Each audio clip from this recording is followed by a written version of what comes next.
할렐루야 반갑습니다 여러분. 계속해서 말씀을 나눠보겠습니다. 여호수아 1장 1절의 말씀입니다. 여호와의 종 모세가 죽은 후에 여호와께서 모세의 수종자 눈의 아들 여호수아에게 말씀하여 이르시되, 여러분 자기의 분량의 한계를 넘지 말아야 합니다. 1절에 보게 되면 여호와의 종 모세가 죽은 후에 여호와께서 여호수아에게 말씀하셨다라고 했습니다. 또 2절에 보게 되면 하나님께서는 여호수아에게 내 종 모세가 죽었으니 이제 너는 이스라엘 백성을 이끌고 가나안 땅으로 가라고 명령하셨습니다. 여러분, 가나안 땅으로의 이 진군 명령이 모세 사후에 비로소 내려진 것입니다. 이것은 이스라엘의 가나안 입성과 모세의 죽음 사이에 어떤 밀접한 관계가 있음을 말해줍니다. 이스라엘이 가나안 땅에 들어가기 위해서는 반드시 모세가 죽어야만 했습니다.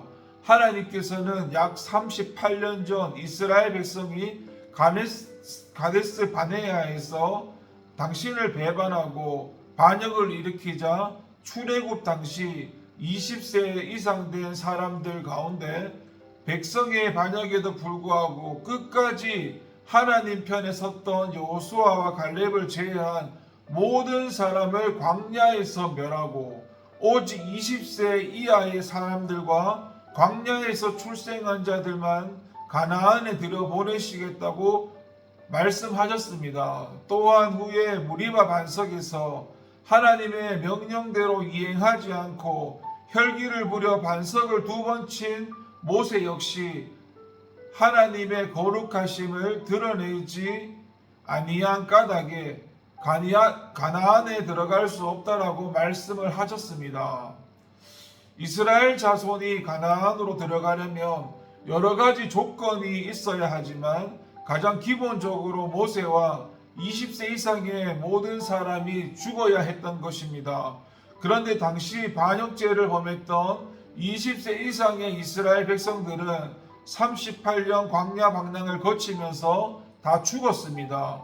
따라서 문제는 모세였습니다. 모세가 죽기까지는 이스라엘의 가나안 입성은 지연될 수밖에 없었습니다. 그래서 하나님은 모세가 죽기 전까지 눈이 흐리지 않고 기력이 쇠하지 않은 했음에도 불구하고 그로 하여금 느보산에 올라가 거기서 가나안을 바라본 후 죽게 하셨습니다. 여기서 우리가 주목할 것은 하나님의 지시에 대한 모세의 태도입니다. 모세는 하나님의 지시에 절대 복종한 것입니다. 여러분, 모세라고 왜 가나안에 들어가고 싶지 않았겠습니까? 그는 가나안에 대한 소망 하나로 지금까지 숱한 역경을 극복하면서 백성들을 인도해 왔습니다. 그는 백성들을 이끌고 가나안에 들어가고자 하는 간절한 열망이 있었습니다. 그래서 그는 하나님부터 가나안에 들어가지 못하리라는 선고를 들었을 때 자신을 가나안에 들어가게 해달라고 간절히 기도하였습니다. 그러나 하나님은 그의 소원을 거절하셨으며 모세는 하나님의 뜻에 복종한 것입니다. 모세는 자기의 분량을 안 것입니다. 만일 모세가 자기의 분량을 모르고 끝까지 가나안 땅에 들어가려고 고집했다면 어떻게 되었을까요? 아마도 이스라엘의 가나안 입성이 걸림돌이 되었을 것이고 그의 최후 역시 명예롭지 못하게 마감되었을 것입니다. 그러나 모세는 자기의 분량을 알고 그 분량에 만족했기 때문에 이스라엘의 가나안 입성의 디딤돌이 되고 또 최후도 명예롭게 장식할 수 있었습니다. 이처럼 우리가 자기의 분량을 아는 것은 중요합니다.